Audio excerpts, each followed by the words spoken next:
Corey drives from Edmonton to Lloydminster and back. On the trip there, he drives with an average speed of 96 kilometers per hour.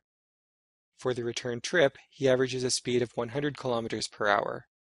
The total time driving is 5.1 hours. Using this information, calculate the distance from Edmonton to Lloydminster.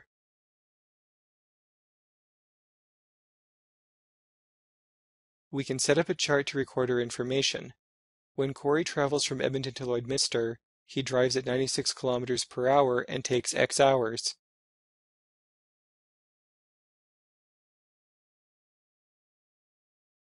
On the return trip, he drives at 100 kilometers per hour and takes Y hours.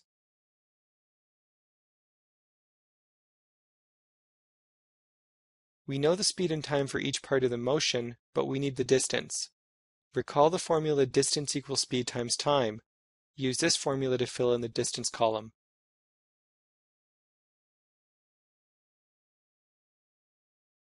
We'll get 96x for the distance going and 100y for the distance returning.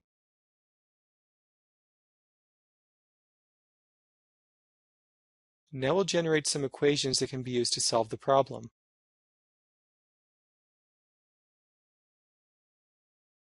The total driving time is 5.1 hours, so x plus y equals 5.1.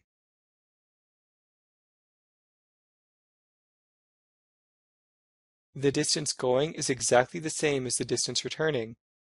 This lets us set the distances equal to each other. Our second equation is 96x equals 100y.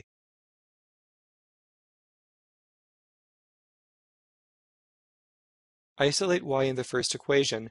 This gives y equals 5.1 minus x.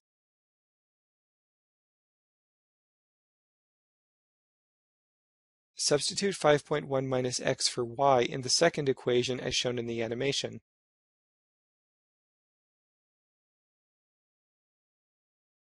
Multiply 100 through the brackets.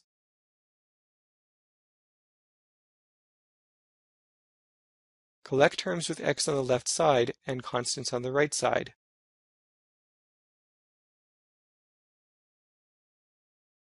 Divide both sides by 196 to get x equals 2.6.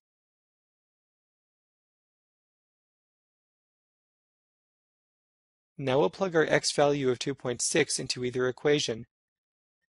X plus y equals 5.1 will be the equation we use in this example.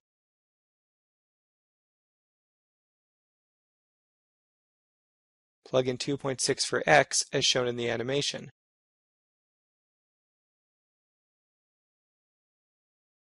Solving for y gives a value of 2.5.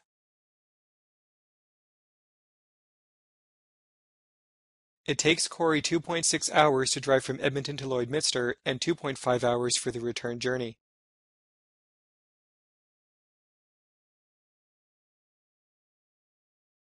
We know the time going and the time returning, so fill in the time column with this information.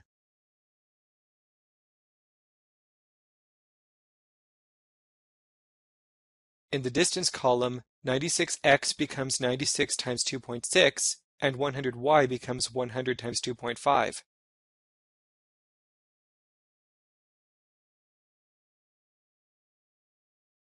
We get the same value for the distance going and returning, 250 kilometers. This is the distance from Edmonton to Lloydminster.